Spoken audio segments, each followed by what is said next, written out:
What's up mga ka-good vibes? So, Merry Christmas po. Today is December 25, 2023. Sana marami pa po tayong Christmas na pagsasamahan. At maraming salamat po sa walang sawang panonood nyo sa ating vlog.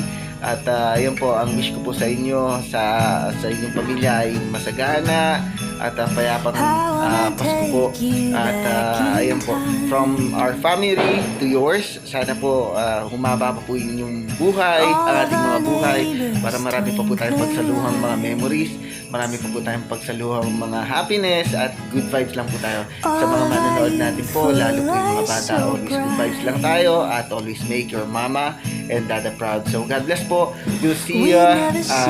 Malapit na po yan, 2024. Malapit na. God bless po, and very blessed po na kabahagi po kayo na aking buhay sa pag-vlog po. God bless po. We'll see you. Sarap! At ito po ang Kuya Mark at si Bochong nasa labas. Kasi sabi ko, always good vibes lang po tayo. God bless po. See you.